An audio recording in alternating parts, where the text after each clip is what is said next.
বিসমিল্লাহির রহমানির রহিম। আসসালামু আলাইকুম ওয়া রাহমাতুল্লাহি ওয়া বারাকাতুহু। সম্মানিত ভিউয়ার্স ভাই ও বোনেরা, আপনারা আমার ডিসপ্লেতে যে বুক কভার ডিজাইনটি দেখতে পাচ্ছেন, এই ডিজাইনটি মূলত কিভাবে করতে হয় এটা নিয়ে আজকের এই টিউটোরিয়ালে আলোচনা করব। তো আপনারা যারা এই কাজটি শিখতে চান তারা অবশ্যই মনোযোগ সহকারে একটি ভিডিওটি দেখবেন, তাহলে আশা করি নতুন কিছু শিখতে পারবেন, নতুন কিছু জানতে পারবেন ইনশাআল্লাহ। আর আপনারা যদি আগে থেকে এই বিষয়গুলো জেনে থাকেন তাহলে ভিডিওটা স্কিপ করে যেতে পারেন, কারণ আমি চাই না আপনাদের মূল্যবান সময়টি এই ভিডিওটি নষ্ট করেন। তাহলে চলুন কথা না বাইরে টিউটোরিয়াল শুরু করি। তো টিউটোরিয়াল শুরু করার আগে যে কথাটি না বললে নয়, আপনারা যদি আমার চ্যানেলে নতুন হয়ে থাকেন তাহলে অবশ্যই চ্যানেলটিকে সাবস্ক্রাইব করে পাশে থাকা নোটিফিকেশন বেলটি অন করে রাখবেন, পরবর্তীতে সকল ধরনের আপডেট সবার আগে পাওয়ার জন্য। কারণ এই চ্যানেলে আপনারা প্রতিনিয়ত পাবেন টেক রিলেটেড এবং এডুকেশনাল সব ভিডিও।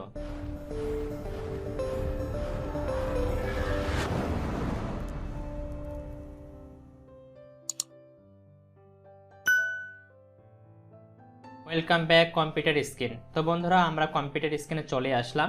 তো আপনারা আমার ডিসপ্লেতে যে ডিজাইনটি দেখতে পাচ্ছেন, এই ডিজাইনটি এখন আমি আপনাদের হুবহু করে দেখাবো। তো এই ডিজাইনটি করার জন্য আমাদের প্রথমে নতুন একটা ডকুমেন্ট ক্রিয়েট করে নিতে হবে। তো নতুন ডকুমেন্ট ক্রিয়েট করার জন্য আমরা ফাইলে ক্লিক করব, ফাইল থেকে নিউ অপশনে ক্লিক করব। এখানে একটি জিনিস অবশ্যই আপনাকে মাথায় রাখতে হবে, আপনি যে বইয়ের জন্য কভার ডিজাইনটি করতে চাচ্ছেন সেই বইয়ের সাইজ অবশ্যই আপনাকে আগে থেকে জেনে রাখতে হবে। তো আমি এখানে যে সাইজটি নিয়ে ডিজাইনটি করব সেটি হচ্ছে, প্রথমে আমরা এখানে ফাইলের নাম দিব। তো আমি এখানে ফাইলের নাম দিয়ে দিলাম বুক কভার ডিজাইন, শুধু বুক কভার লিখলাম। তারপরে ওয়েট, আমি এখানে যে বইয়ের কভার ডিজাইনটি করব এই বইয়ের ওয়েট যেটা রয়েছে, ওয়েটটা হচ্ছে 1554 এবং হাইট যেটা রয়েছে, হাইটটা হবে আমাদের 2598 এবং রেজুলেশন আমাদের এখানে 7:2 থাকবে। ব্যাকগ্রাউন্ডটা এখানে হোয়াইট রাখলাম। তারপরে ক্রিয়েট বাটনে ক্লিক করে নতুন করে আমি একটি এখানে পেজ ক্রিয়েট করে নিলাম। এই পেজটি ক্রিয়েট করার পর এটা হচ্ছে আমাদের ফ্রন্ট পেজ, অর্থাৎ আমাদের এখানে যে বইটা দেখতে পাচ্ছেন এখানে লেখা রয়েছে কিভাবে ইউটিউবে সফলতা অর্জন করবেন, এবং এখানে আমার একটা ছবি এবং এখানে আমার নাম লেখা রয়েছে। তো এটা হচ্ছে ফ্রন্ট পেজ। এই ডিজাইনটি এখন আমরা এই পেজটাতে করব, ঠিক আছে? তো প্রথমে আমরা আপনি আপনার বুকের জন্য বা যে বুক কভার ডিজাইনটি করবেন সেটাতে একটা কালার দিতে হবে, তাই না? যেমন আমি এখানে রেড কালারটি ব্যবহার করছি, আপনারা চাইলে যে কোনো কালার ব্যবহার করতে পারবেন। তো আমি এখানে এটার জন্য আমি রেড কালারটি ব্যবহার করব।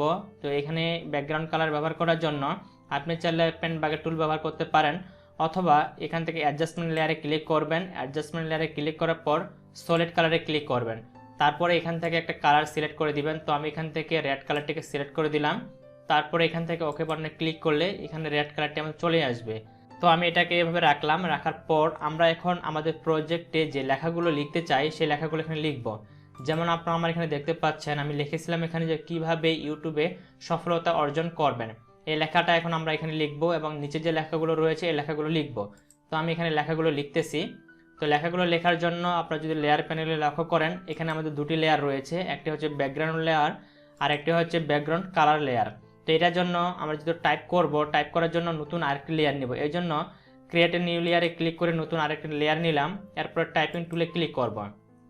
টাইপিং টুলে ক্লিক করার পর আমরা এখান থেকে যে লেখাগুলো লিখতে চাই সেই লেখাগুলো এখানে লিখে দিব। তো আমি আমার লেখাগুলো এখানে লিখে দিচ্ছি। এখানে আপনারা যে ফন্টে ব্যবহার করতে চাচ্ছেন সেই ফন্টে এখান থেকে সিলেক্ট করে দিবেন। তারপরে ফন্টের স্টাইলটা কি হবে, বোল্ড হবে, ইটালিক হবে না রেগুলার হবে সেটা এখানে সিলেক্ট করে দিবেন। তো এখান থেকে আমি যে ফন্টটা ব্যবহার করব সেই ফন্টটা সিলেক্ট করে দিলাম।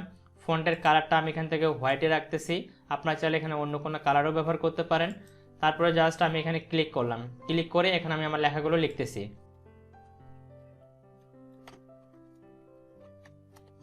তো দেখেন আমি এখানে লেখাগুলো আমার লিখে ফেললাম যেটা লেখার প্রয়োজন ছিল। তারপরে এই লেখাগুলোকে আমি সিলেক্ট করে এই সাইজটা আমি একটু বড় ছোট করে নিতে পারি। তো আপনারা আপনাদের প্রয়োজন অনুযায়ী যতটুকু বড় ছোট করতে চান ততটুকু করে নেবেন। তো আমি এটুকু এখানে রাখলাম। এই লেখাটাকে আমি এখানে অ্যাডজাস্ট করে বসাচ্ছি, ঠিক আছে? ওকে। তো কিভাবে ইউটিউবে সফলতা অর্জন করবেন, এরপরে আমি যদি দেখাই আপনাদের, এখানে আমার একটা ইমেজ ছিল, এই ইমেজটি এখন আমি অ্যাড করব। তো এখানে আপনি এই যে ফোনটা আমি এখানে নিয়ে আসলাম, এখানে আপনার এর সাইজ কতটুকু রাখতে চান সেটা আপনাদের ইচ্ছা, আপনারা আপনাদের মতো করে এখানে রাখবেন। তো আমি এখানে এটাকে রাখলাম। তারপরে এখন আমি আমার ইমেজটাকে নিয়ে আসব। তো আমি আগে থেকেই আমার এই প্রজেক্টটি তৈরি করার জন্য যে যে ফাইলগুলোর প্রয়োজন সেগুলো একসাথে একটা ফোল্ডারে রাখছি। জাস্ট এখন ইমেজগুলোকে ড্র্যাগ করে আমি এনে এখানে ছেড়ে দিলাম। তাহলে দেখেন ইমেজটা আমার এখানে চলে আসছে। তো ইমেজটাকে এখন আমি একটু জুম করে বড় করে দিচ্ছি আমার পেজের সাথে যাতে অ্যাডজাস্ট হয়ে যায়। তো আমি এই জায়গায় এটাকে রাখলাম, রাখার পর এখান থেকে টিকমার্কটাকে দিয়ে দিলাম। তারপরে আমি যে কাজ করব, আমার দেখেন এখানে নতুন একটা লেয়ার তৈরি হয়ে গেছে ইমেজের।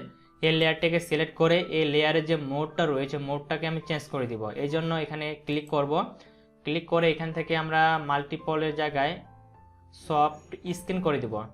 এখান থেকে আমরা স্ক্রিন করে দিলাম। তাহলে দেখেন ইমেজটা আমার একদম এখানে যে ইফেক্টটা ছিল এই ইফেক্টের মতো অ্যাপ্লাই হয়ে গেছে। তারপরে এই ইমেজটাকে সিলেক্ট করব, সিলেক্ট করার পর এখান থেকে আমরা ইরেজার টুলটাকে সিলেক্ট করে নেব। কারণ হচ্ছে আপনারা যদি লক্ষ্য করেন আমার ইমেজের এই যে একেবারে নিচের যে অংশটুকু এটুকু কাটা একেবারে স্পষ্ট বোঝা যাচ্ছে। তো এটা যেন স্পষ্ট বোঝা না যায় এই জন্য এটাকে আমি একটু ইরেজ করে দিব। এই জন্য ইরেজার টুলে সিলেক্ট করার পর এখান থেকে অপাসিটি যেটা রয়েছে অপাসিটি আমি 10% রাখলাম, আর ফ্লো যেটা রয়েছে এটা 100% থাকবে। তারপরে আপনি আপনার ব্রাশের সাইজটা ছোট বড় করে নিয়ে এটাকে একটু ব্রাশ করে দিবেন। এইভাবে ব্রাশ করে দিলে এখানে যে নিচের অংশটুকু ছিল এটাকে একদম স্মুথ হয়ে যাবে, এটা বোঝা যাবে না যে এখান থেকে আমাদের কোনো অংশ কাটা গেছে। ঠিক আছে, তো দেখেন একেবারে আমার এটাকে অ্যাডজাস্ট হয়ে গেছে। তো আপনাদের মতো করে রাখবেন। এখানে আমি এভাবে রাখলাম, রাখার পর নিচে যে লেখাগুলো ছিল আমার সেই লেখাগুলো এখানে আমি এখানে লিখবো। তো এখানে আমি আমার নাম লিখবো এবং আমার পদবিগুলো লিখবো এখানে। তো এই জন্য আবার আমি টাইপিং টুলে ক্লিক করব, টাইপিং টুলে ক্লিক করার পর ক্রিয়েট এ নিউ লেয়ারে ক্লিক করে নতুন একটা লেয়ার নিলাম। তারপরে এখানে আমি একটা ক্লিক করব।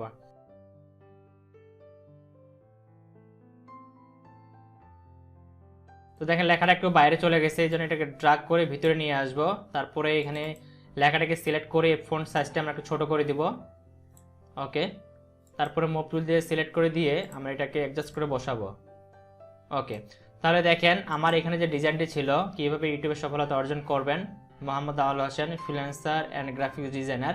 তাহলে দেখেন মোটামুটি আমার যে লেখাগুলো ছিল সেই লেখাগুলো কিন্তু কমপ্লিট। ঠিক আছে, তো এখন আমি পুরোটাকে একসাথে গ্রুপ করে নিব। গ্রুপ করার জন্য যেগুলো লেখা রয়েছে লেখাগুলো আমি একসাথে সিলেক্ট করে নিলাম। কন্ট্রোল বাটন প্রেস করে একটা একটা করে আমি সিলেক্ট করে নিলাম যেগুলো লেখা।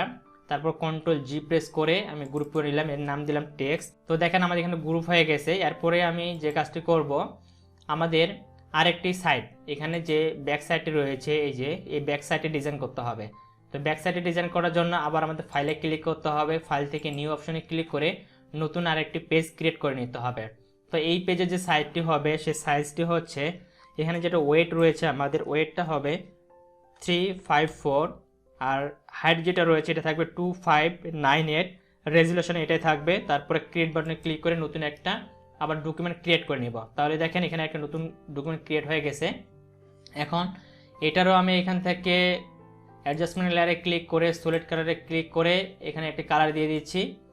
তো আমরা হুবহুব একই কালার ব্যবহার করব। এখানে যে কালারটি ব্যবহার করছি আমি ডাবল ক্লিক করলাম, এখানে কালারের যে কোডটা রয়েছে কালারের কোডটাকে কপি করে নিলাম। কপি করে নিয়ে আমি এখানে ওই কালারটি দিয়ে দিব, এখানে সিলেক্ট করে পেস্ট করে দিলাম। তাহলে কালারের কোডটি এখানে চলে আসছে। ওকে বাটনে ক্লিক করলাম, তাহলে ওই কালারটি এখানে অ্যাপ্লাই হয়ে গেছে।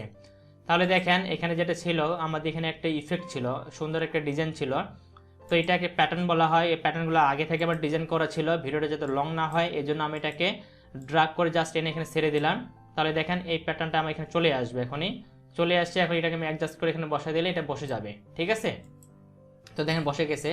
আপনারা চাইলে যে কোনো জায়গা থেকে যে কোনো প্যাটার্ন ইউজ করতে পারেন। এখানে আমার অনেকগুলো প্যাটার্ন রয়েছে, যেমন আমি যদি এই প্যাটার্নটাকে ইউজ করতে চাই জাস্ট এই প্যাটার্নটাকে ড্রাগ করে এনে এখানে ছেড়ে দিব। তাহলে দেখেন এই প্যাটার্নটা এখানে চলে আসছে। এখন এটাকে আমি অ্যাডজাস্ট করে বসাবো। এভাবে বসানোর পরে আমি আমার কিবোর্ড থেকে কন্ট্রোল বাটন প্রেস করে ধরে রেখে এই পয়েন্টগুলোকে এভাবে ড্রাগ করে দিব। তাহলে এটাকে আমি যেভাবে কাস্টমাইজ করতে চাই সেভাবে কাস্টমাইজ করতে পারবো। টিকমার্ক দিয়ে দিলে এটা আমার এখানে অ্যাডজাস্ট হয়ে যাবে। তো আপাতত আমি এটাকে এই প্যাটার্নটাকে অফ করে রাখতেছি, এই প্যাটার্নটি রাখলাম। তারপরে এখানে আমি যে লেখাটা লিখছিলাম যে কিভাবে ইউটিউবে সফলতা অর্জন করবেন, এই লেখাটি আবার আমরা এখানেও লিখবো, এই জায়গাটাতে লিখবো। লেখার জন্য আমি এখান থেকে লেখাটাকে কপি করে নিচ্ছি। আমি লেখাতে ক্লিক করলাম, তারপরে এখান থেকে এই লেখাটাকে ডাবল ক্লিক করে কন্ট্রোল সি অথবা মাউসের এক পাশে ক্লিক করার পর কপি করলে কপি হবে। তারপরে আমি এইখানে চলে আসলাম। এখানে আসার পর আমি এখানে টাইপিং টুলে সিলেক্ট করলাম, টাইপিং টুলে সিলেক্ট করার পর এখানে ক্লিক করলাম। ক্লিক করলে দেখেন নতুন একটা লেয়ার তৈরি হয়ে গেছে। তারপর ওখানে যে লেখাগুলো কপি করলাম সেই লেখাগুলো এখানে আমি পেস্ট করে দিব। তাহলে দেখেন লেখাগুলো এখানে চলে আসে। তো লেখাগুলো অনেক বড় হয়ে গেছে, এই জন্য কন্ট্রোল এ প্রেস করে লেখাগুলোকে সিলেক্ট করলাম। তারপর ছোট করে নিচ্ছি সাইজটা এখান থেকে একটু। আমি এখান থেকে সাইজটা আমি দিয়ে দিতে পারি 10 অথবা 15। 10 দিলে অনেক ছোট হয়ে গেছে, একটু বাড়াই দিই।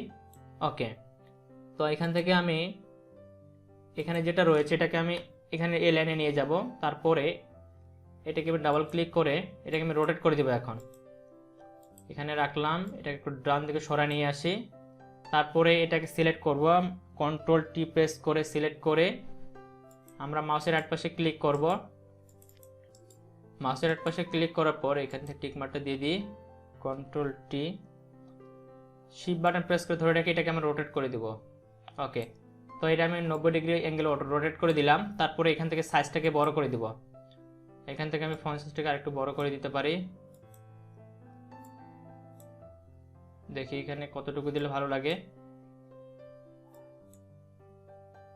ওকে, তো আমি এখান থেকে এটুকুই দিলাম। তারপরে লেখাটাকে সিলেক্ট করে এখানে যেগুলো রয়েছে ডটগুলো, এই ডটগুলো আমি তুলে দিব, এই ডটগুলো আমার প্রয়োজন নেই। তারপরে এখানে ক্লিক করে এটাকে একটু আমি মেরিলে দিয়ে দিব। ওকে, তো দেখেন মোটামুটি আমার ইফেক্টগুলো এখানে সব চলে আসছে। তো এখানে যে ডিজাইনটা ছিল সেই ডিজাইনটির মতো হুবহু হয়ে গেছে। ঠিক আছে, এখন আমাদের যে কাজটা করতে হবে, আমি এটাকে ক্লোজ করে দিচ্ছি, এটার আমার প্রয়োজন নেই, এটাকে ক্লোজ করে দিলাম। এখানে আমরা এখানে একটা ইফেক্ট তৈরি করলাম, ফ্রন্ট পেজ, এবং এখানে একটা সাইডের ইফেক্ট তৈরি করলাম। এখন আমি আগে থেকে এখানে একটা ডিজাইন করে রাখছি, যেটাকে বলা হচ্ছে ডিজাইন বুক কভার ডিজাইনটা। এটাকে আমি ডাবল ক্লিক করে ফটোশপে ওপেন করে নিচ্ছি, কারণ এইটা যদি আমি এখন এখানে করে দেখাই তাহলে কিন্তু অনেক সময় লাগবে। এই জন্য আগে থেকে করে রাখছি। এই যে বুক ডিজাইনটি দেখতে পাচ্ছেন, এরা তৈরি করতে প্রায় 2 থেকে 3 ঘন্টার উপরে সময় লাগবে। আর এই সময় নিয়ে কিন্তু ভিডিওটি করা যাবে না, ভিডিওটি করলে কিন্তু আপনারা দেখবেন না। এই জন্য আমি শর্টকাটে ভিডিওটি তৈরি করে দিচ্ছি। তো আপনাদেরকে এই ফাইলটা এভাবে ওপেন করতে হবে। ওপেন করার পর এখানে দেখতে পাবেন যে কাস্টমাইজ নামে একটা অপশন দেওয়া রয়েছে। এই কাস্টমাইজে এইটাকে এক্সপান্ড করতে হবে, এভাবে ক্লিক করে এটাকে এক্সপান্ড করে নেবেন। এক্সপান্ড করার পর একটা নিচে দিকে আসবেন, নিচে দিকে আসলে এখানে দেখতে পাবেন মকআপ, তারপর এখানে একটা ফন্ট কভার কপি, ঠিক আছে, এটা যা দেওয়া রয়েছে এটাতে ডাবল ক্লিক করবেন। ডাবল ক্লিক করলে এরকম একটা পেজ আপনাদের ওপেন হয়ে যাবে। তো এটা যদি আমার আগে থেকে ডিজাইনটি করা ছিল, ওই ডিজাইনটি এখানে চলে আসছে। তো এটাকে আমি অফ করে দিলাম। অফ করে দিয়ে এখান থেকে অ্যাডজাস্টমেন্ট লেয়ারে ক্লিক করে সলিড লেয়ারে ক্লিক করব। তারপরে এখান থেকে একটা যে কোনো কালার সিলেক্ট করে দিব, আমি রেড কালারটি দিয়ে দিলাম।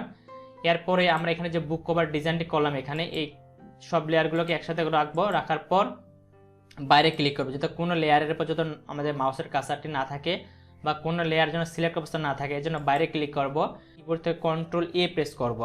কন্ট্রোল এ প্রেস করলে পুরো ডকুমেন্টটা আমাদের সিলেক্ট হয়ে যাবে। তারপরে এখান থেকে এডিটে ক্লিক করব, এখান থেকে কপি মার্জে ক্লিক করব। কপি মার্জে ক্লিক করার পর আমরা চলে আসব আমাদের এখানে, যেটা আমরা তৈরি করলাম, এখানে চলে আসব। আসার পর কিবোর্ড থেকে কন্ট্রোল ভি দিব। কন্ট্রোল ভি দিলে আমাদের এখানে এটা পেস্ট হয়ে যাবে। ঠিক আছে, তারপরে যে কাজটি করব, আমরা এখান থেকে ফাইলে ক্লিক করব, ফাইল থেকে সেভ বাটনে ক্লিক করব।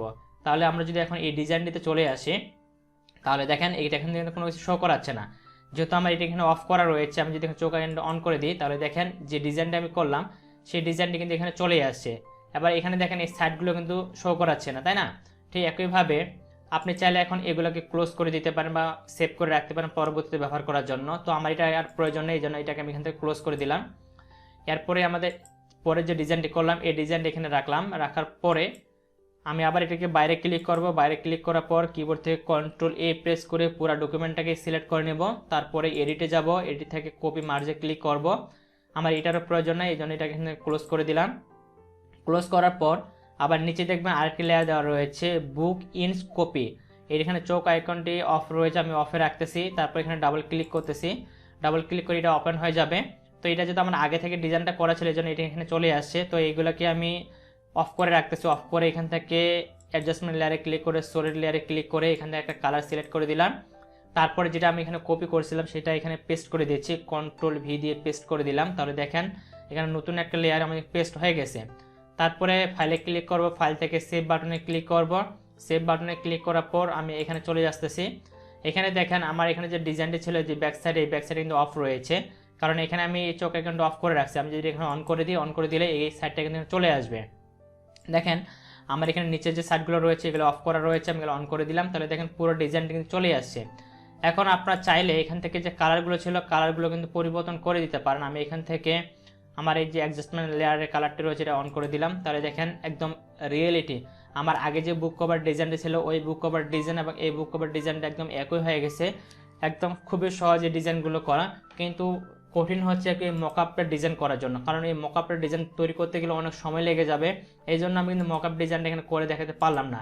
আর আপনাদের যাদের এই মকআপটার প্রয়োজন হবে বা এই যে বুক ডিজাইনটি যে রয়েছে, বুক ডিজাইনটি যাদের প্রয়োজন হবে, তারা অবশ্যই ভিডিওটি সম্পর্কে একটা ভালো কমেন্ট করে আমার ফেসবুকে নক করবেন। তাহলে অবশ্যই এই ফাইলগুলোর টেমপ্লেট ডাউনলোড লিঙ্ক আমি আপনাদের দিয়ে দেবো, সেখান থেকে ডাউনলোড করে আপনারা কিন্তু খুব সহজে নিজের বই বা নিজের যে কোনো বই এখানে ডিজাইন করতে পারেন ইজিলিভাবে।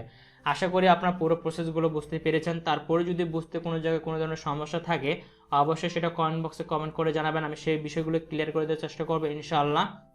তো আপনাদের সকলে সুস্বাস্থ্য কামনা করে আজকে এই ভিডিওটি এখানে শেষ করতেছি। সবাই ভালো থাকবেন, সুস্থ থাকবেন, দেখা হবে নেক্সট কোনো ভিডিওতে। আল্লাহ হাফেজ।